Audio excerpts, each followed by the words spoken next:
Sabe aquela história da evolução humana que a gente aprendeu na escola? Aquela linha reta bonitinha? Pois é, vamos dar uma olhada mais de perto, porque a história real é bem mais bagunçada, muito mais complexa e, sinceramente, muito mais fascinante. A gente vai desmontar aquela imagem famosa e descobrir de onde a gente realmente veio. Exatamente isso. Aquela imagem, a Marcha do Progresso, que mostra uma fila indiana, sabe? Do macaco para o homem moderno, ela é talvez uma das simplificações mais enganosas da ciência. A realidade não foi uma marcha. Foi mais como uma explosão de vida, com vários caminhos diferentes sendo tentados ao mesmo tempo. Então, para a gente conseguir entender essa história toda, nosso roteiro vai ser o seguinte. Primeiro, vamos entender essa tal árvore genealógica emaranhada. Depois, a gente conhece os australopitecos, vê o início do gênero Homo, segue os primeiros exploradores que saíram pelo mundo, descobre como o planeta já foi lotado de humanos e, por fim, a gente se pergunta, por que só sobrou a gente? E aqui está a ideia principal, a que muda tudo. A evolução humana não se parece com um tronco de uma árvore que cresce reto para cima. Imagina mais um arbusto, bem denso, cheio de galhos crescendo para todos os lados. E detalhe, muitos desses galhos simplesmente morreram, não levaram a lugar nenhum. O nome técnico para isso é ramificação evolutiva. A ideia é que, em vez de uma espécie virar outra numa sequência perfeitinha, o que rolava de verdade era o surgimento de várias espécies de hominídeos que viviam ao mesmo tempo, muitas vezes até na mesma região. Penso assim, eram mais como primos existindo juntos e não como uma sequência de avô, pai e neto.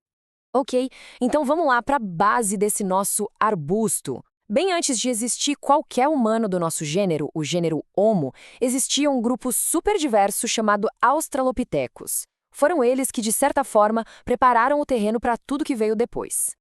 E olha, eles não ficaram por aqui por pouco tempo, não. Como dá para ver na linha do tempo, esse gênero existiu por milhões de anos. A gente está falando de espécies famosas como o Australopithecus afarensis, que é a espécie da famosa Lucy, e também o Sediba, que hoje muitos cientistas acreditam que pode ser um elo fundamental na transição para o nosso gênero, o Homo. E claro, a gente tem que falar da Lucy. Ela é muito mais que um monte de ossos. Ela é um elo real, quase uma embaixadora de uma época em que nossos ancestrais estavam dando os primeiríssimos passos em duas pernas. A existência dela prova uma coisa muito importante. O bipedalismo, ou seja, andar em pé, veio muito antes dos cérebros grandes. Agora sim, vamos avançar no tempo e chegar no surgimento do nosso próprio gênero. É aqui que os primeiros brotos que eventualmente levariam até a gente começam a aparecer. E com eles, vêm algumas mudanças que foram verdadeiras revoluções. E o mais fascinante é que logo no comecinho do nosso gênero, já não era uma espécie só, já existiam pelo menos duas, o Homo habilis e o Homo rudolfensis. Elas viveram na mesma época, na mesma região, mas tinham diferenças físicas bem claras. E isso já mostra, desde o início, aquela ideia do arbusto funcionando na prática. Tá, mas o que exatamente definiu essa virada para o gênero Homo? Basicamente, três coisas se destacam. Um aumento bem nítido no tamanho do cérebro, a primeira prova concreta de que eles fabricavam ferramentas de pedra e, um ponto super importante, fósseis como essa mandíbula aqui, a LD351, que empurrou a origem do nosso gênero para quase 2,8 milhões de anos atrás. Com o gênero Homo estabelecido, o próximo grande capítulo da nossa saga foi a expansão. E o grande protagonista dessa história foi uma espécie de sucesso inacreditável chamada Homo erectus. Esse foi um momento decisivo. Pela primeira vez na história, um homínide não estava mais limitado ao continente africano. O Homo erectus se espalhou pela Ásia, pela Europa. Foi um feito impressionante. Fósseis como o menino de Turkana na África e os de Dromanise lá na Ásia contam um pouco dessa jornada épica.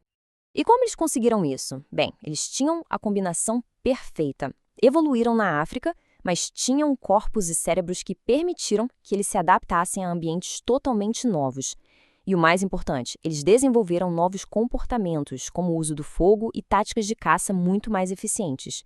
Isso deu a eles a vantagem que precisavam para dominar o mundo. E tudo isso nos leva para a parte talvez mais surpreendente dessa história toda.